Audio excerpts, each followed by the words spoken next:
Okushaboka okujaguza ekiro kya Mariamu ha St James Cathedral haro kwahikwamu enkuyanja y'abantu.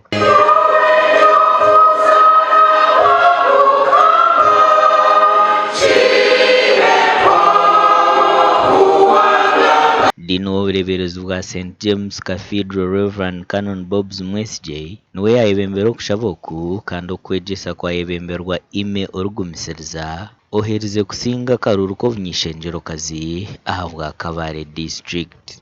Favored. When you talk of being highly favored, kuri nogana nibara biruki konka hataranga ya kugirira imbabazi nyoni na nyencha kandi umwako kwiye ndahanga akikugirira imbabazi mwana gambira mugenzi wawe arbajoti mukama nakukunda osije bari mwe kama kumeni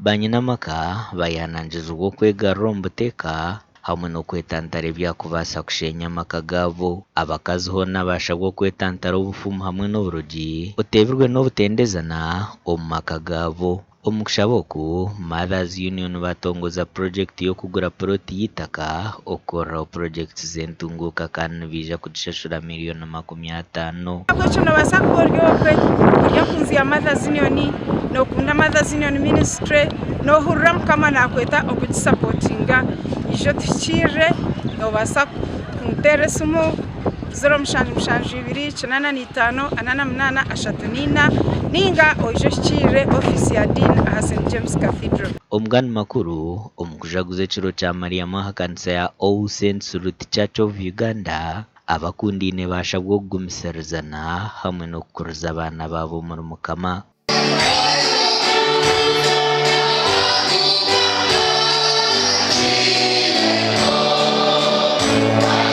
Ubutumwa we mebo twina amasiko ry'omuhango omu by'amaka nagira ngu amaka garemesibwe obutakwatanisa omu bakundine nukwe kubashaba okwegarukamu bakakorera hamwe.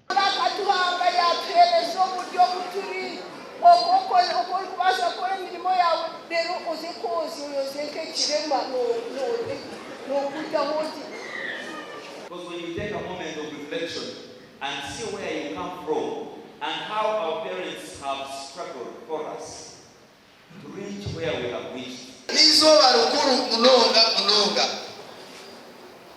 nasemererwa ruhanga yachikoraje kandi yabasa okutuletera abantu bingi n'abandi bariyo nibisha. Buri mwaka ekanisa nejaguza ekiro kya Mariamu n'ekigenderwa cyo kwijuka omukazi owazirwa Yesu Kristo. Aho uzayirunjuni mweno mukazi niwakaze kayi omukazi waba ototiyoti kaberukoreje senior leader na timu ye nomburizi na timu yawe nimwe abakristayo mwe na mwena aba All Saints Church Buti tubasima munonga abo mu gukorwa Tera kuhamya bakazi ngo amaka oyino kuremeraho ahabo kuba ko urwo wanyu oyisho yisiri oyino kombeka amaka okagumisiriza buri nshonga yona buri kizibu cyona. Bwa TV West ndi era akiza na Senyomo Gideon.